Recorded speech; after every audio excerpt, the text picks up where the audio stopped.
Hello everyone, it's your favorite engineer and I wanted to update you a bit about the anti-spam microphone jamming project, and I made two revisions lately. One is the first one is basically the one that uses single MOSFET, so it is available on my GitHub page under this link. Now let's go to the details, and what I'm using recently, because I wanted to be a bit professional on what I'm doing, is the Kicad. Kicad is the tool that allows me to design and produce PCBs and schematics for you. And let's see how the project looks like now in the Kicad. So the first revision that works better on the Android phones and worse on the iPhones is the one that contains only RP2040 and the TC4420, the MOSFET driver, and the single MOSFET. This is very cheap because there are not so many components here, but it still can handle up to 80 transducers on the single MOSFET. So you will see that later on. The second version that I have, the second version that I have is this. It is H-bridge, so full H-bridge with the MOSFET. Still, we have this RP2040.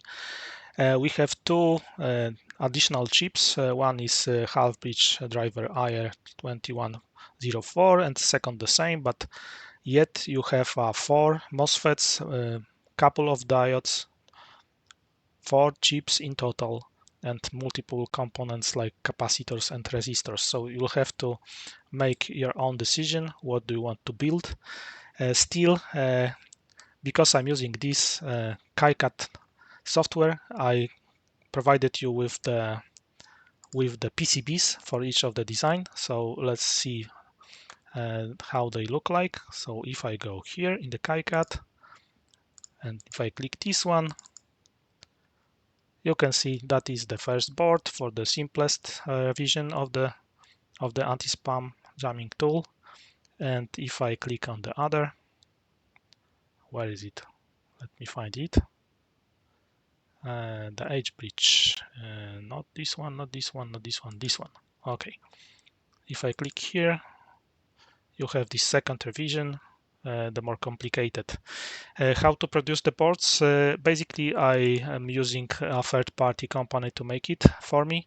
And there are two best known, JCLPCB, which is a bit cheaper, and the PCBWAY, which is more expensive, but they are basically almost the same quality. They also have this online viewer that you can use to see how the board looks like. If you upload, for example, the files like this, it will draw you layers. See, you can see how it will look like, and that's all. Okay, what about the code? So as you probably saw, and we have two revisions of the anti-spam jammer. First one is the one without multiple components, the simplest one with the single MOSFET. I'm not using anymore the AD9833 programmable signal generator. All the signal is being generated now by the RP2040, which is very, very cheap because those boards are I think $2 each. So this is also possible with this chip to change some other parameters like PWM cycle duty, which is very flexible, and you can experiment with the code. And this is still doing the same way of generating the signal. So it is sweeping the frequency between 24 and 26 and back, and using some additional FM modulation. So there's no change at that part except this PWM generator. For the second revision, which is the H-bridge, this is quite more complicated because I'm generating two signals at the normal output and inverted output, and I'm also doing something that is called dead time. Within this dead time, the coil will return the energy that was collected in the magnetic field during powering it with the higher current, so this is something that is extra. You will see that later on, but this part, it doesn't change at all. Okay, so let's now see how it works in practice. I will show you how it looks like when it is built. Okay, now let's quickly see how the boards look like. We have this cheaper version, which is based on single MOSFET, which is right here. We have a voltage stabilizer and a MOSFET driver chip, some Zener diode, multiple capacitors, and some diodes. One diode is not necessary, this one is not necessary. You can get rid of it, just make a short. This one is Zener diode, which I would recommend to use because it protects the MOSFET. This needs to be powered from something that allows you to draw a high current, something like a Li-ion set of batteries, and I will be powering this with this kind of source. And the second design is this H-bridge. So we have 1, 2, 3, 4 MOSFETs. We have 2 MOSFET drivers. We have multiple capacitors and multiple resistors and diodes. And also we have a voltage stabilizer LM7805. And all the boards need to have RP2040, which is this PWM signal generator. So if you have a look on this is how it looks like. This is the expensive version, and this one is the cheap version.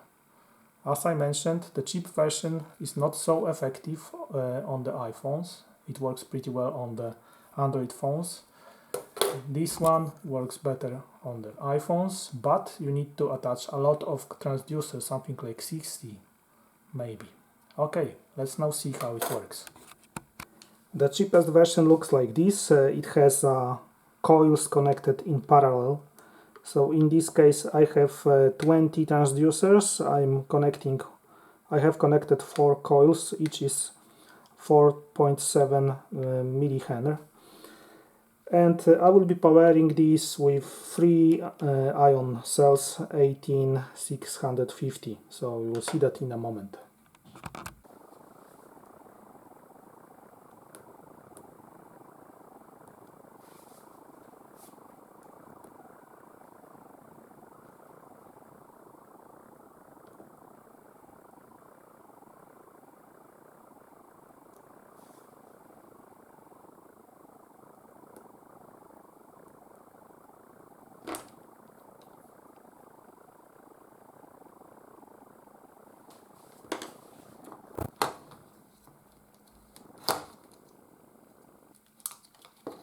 Okay, I was lazy and I didn't put the switch, but now let's see how the second version works. Okay, now the H-bridge version, which is now being powered from 12 volts, 1 ampere. Here you can see those 4 MOSFETs, and there's a slight change in the design. In this design for the H-bridge, we connect the coil in serial to the parallel connected transducer. So in this case I have, how many of them I have? 15.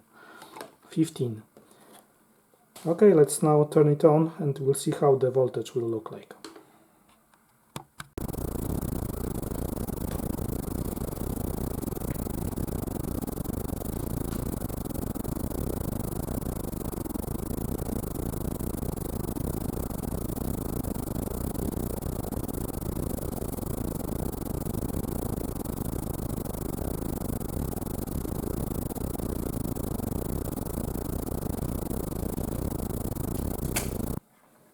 Okay, I also didn't put the switch here, but you saw that the signal is completely different, and it has a better effect on the iPhones. So in fact it works worse on the Android phones, but it works better on the iPhones. In practice you need to put more of those. You need to put at least 40, maybe 60, even 80. It will still work because it doesn't draw a lot of current from the power source. Okay, that's all. Hope you like the new design and you like this video. Please leave a like and subscribe the channel. Thank you very much and see you. Bye bye.